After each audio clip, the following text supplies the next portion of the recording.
E ainda falando sobre economia, o que você acha que é o panorama econômico esperado para esse fim de ano e também para o começo de 2026? Nós teremos então, essa primeira parcela do 13º caindo hoje nas contas dos trabalhadores e que dá aquele fôlego tanto, para quem recebe e pode gastar, quanto também para os credores com a expectativa de pagamento de dívidas. E para analisar esse cenário praticamente há menos de um mês, na verdade, do Natal, já está no final do ano, a gente recebe aqui no nosso estúdio o economista Emerson Esteves. Emerson, prazer receber você aqui no nosso Tarobá Cidade. Seja bem-vindo. Bom dia, Edson, telespectadores. É um prazer estar aqui com vocês. Vamos falar um pouquinho de economia com vocês. Então, como você abordou a questão do 13º, que ele vai cair 50% agora e 50% até o final do ano, ele pode nos ajudar a resolver algumas questões financeiras nossas, Então, foi feita uma pesquisa pela Confederação Nacional do Comércio e 40% das pessoas vão utilizar o 13º para fazer uma reserva financeira. Algum problema, se você tem um remédio que você precisa comprar, alguém tem que fazer uma consulta médica, você tem essa reserva. Outros 27% vão utilizar para pagamento de dívida.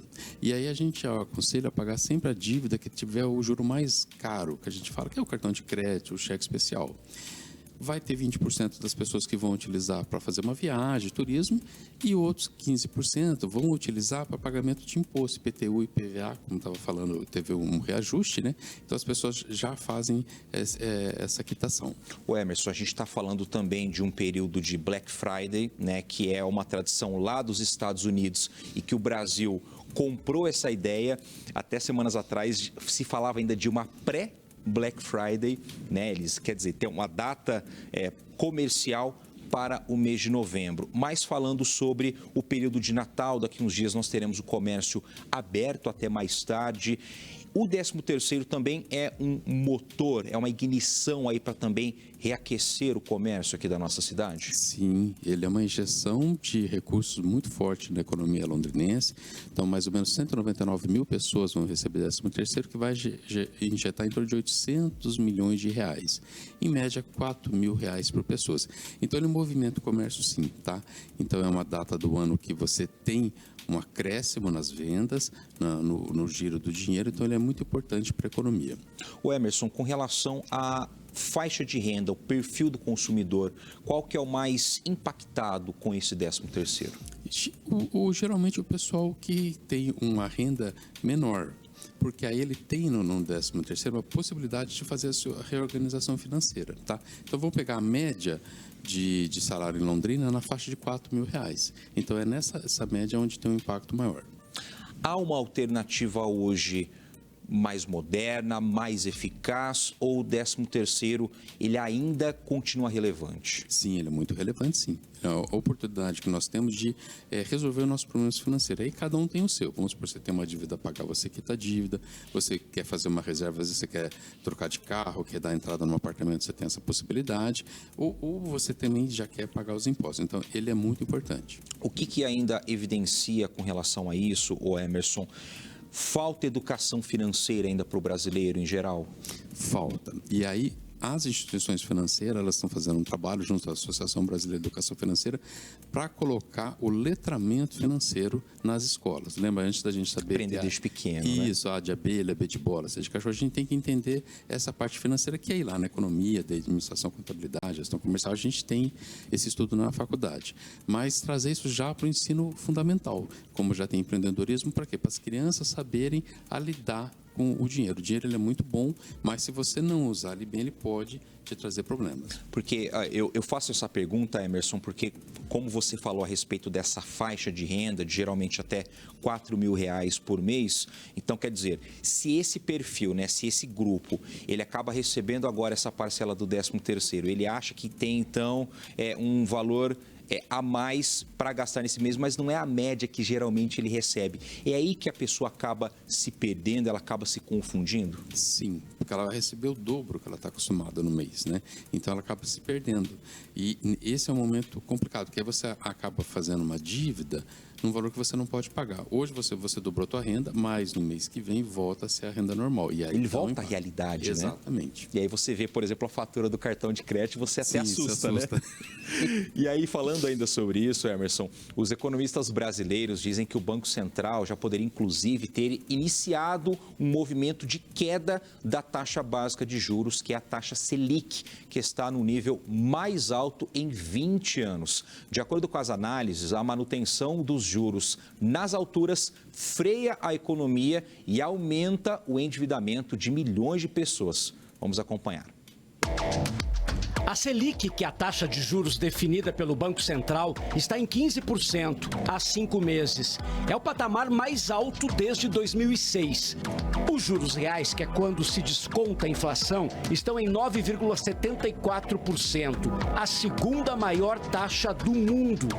O Banco Central diz que não baixou ainda porque é preciso estabilizar a economia e controlar a inflação. Mas especialistas chamam a atenção para muitos indicadores que já melhoraram, como a desaceleração dos preços. O conjunto desses elementos, um desemprego que já caiu bastante, ou seja, não me parece que vai cair muito mais o desemprego, o que bateria na inflação de serviços, somado a uma situação fiscal que sim é preocupante, mas em termos relativos não é o fim do mundo. E por fim, uma dinâmica cambial que tem jogado para baixo muitos preços, inclusive o GPM, me sugere que haveria espaço para o início de um afrouxamento monetário o mais rápido possível. Está muito grande esse intervalo entre os juros cobrados de 15% e a inflação de 4%. Nós estamos falando de quase 2,5 vezes a inflação. Então, não tem motivo para frear tanto.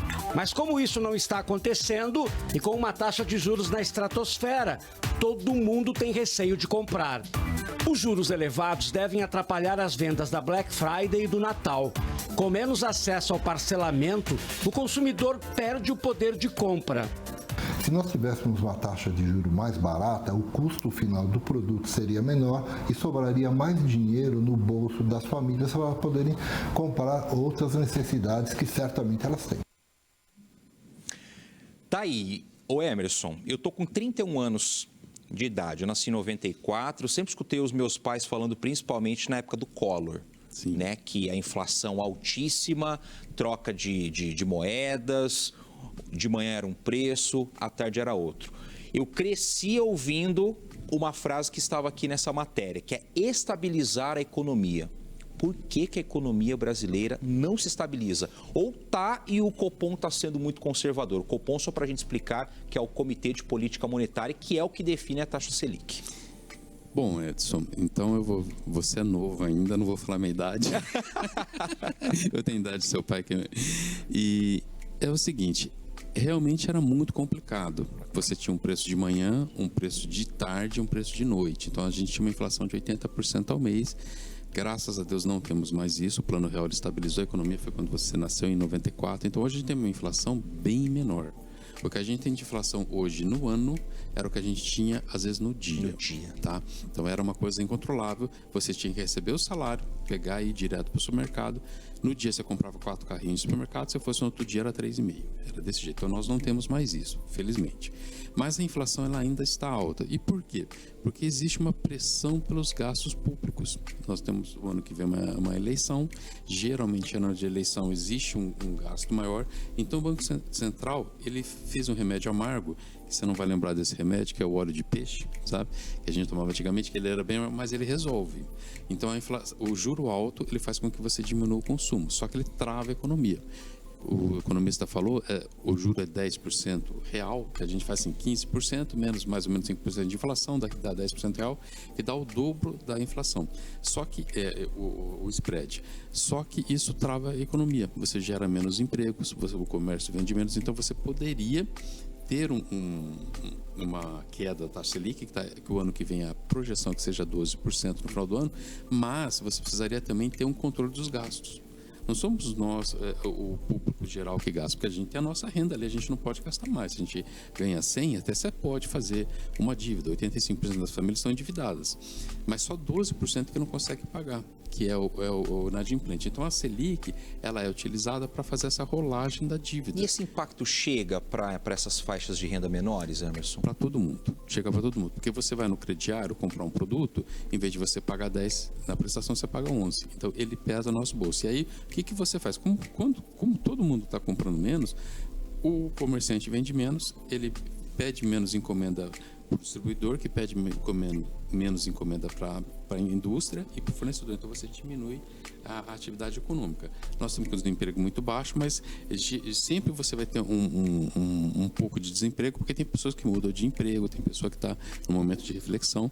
Então, precisaria você ter uma queda na taxa de juros, mas também precisa arrumar a questão dos gastos públicos. Então, quer dizer, o Copom, nesse caso, o Banco Central, ele está sendo bastante conservador, bastante prudente nesse momento. Ele tem que ser. Principalmente, porque vamos pensar o seguinte, o pessoal que está hoje lá no Banco Central é mais ou menos da minha faixa de idade, é o pessoal que viveu essa questão, essa época. Então, se você conversar com o pessoal de uma outra geração, um medo muito grande da inflação. Vocês são mais novos, vocês não viram isso. Eu falo com meus alunos lá, né? Vocês não têm ideia do que é isso. Então, a inflação, ela é igual você jogar um pneu.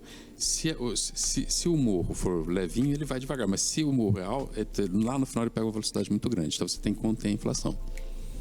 Vamos lá então, Emerson, queria agradecer você pela nossa participação aqui, falando um pouquinho então do 13º. Então nós temos a primeira parcela sendo depositada hoje, a segunda parcela lá para o final de dezembro, né? Até o final de dezembro ela tem que ser depositada, tá? Tá certo. Nessa primeira parcela não tem imposto de renda, porque é isso que vem um saldo maior, aí na segunda incide o imposto de renda. Deixa uma dica para a gente então, para os brasileiros nessa parte financeira, para a gente começar 2026 bem e o menos endividado possível. Sim, a dica é o seguinte, primeiro você saber sua situação financeira. Se você tem dívida, quita a dívida. Eu não tenho dívida, mas eu quero pagar IPTU e IPVA, vai lá e paga. Não tenho dívida, tem uma reserva para pagar IPTU, aí você pode fazer uma viagem, comprar o que você quiser. Então, primeiro saiba a sua situação financeira para ver onde você pode gastar o dinheiro, porque ele não dá em árvore, igual diz um amigo meu. Tá certo. Emerson, muito obrigado, viu, pela sua participação. Estamos à disposição aqui na Tarobá, sempre que surgir um assunto relevante e de utilidade pública, então a gente te convida aí para trazer essas explicações para o nosso público. Um bom final de semana para você. Eu que agradeço a oportunidade, fico à disposição. Muito obrigado.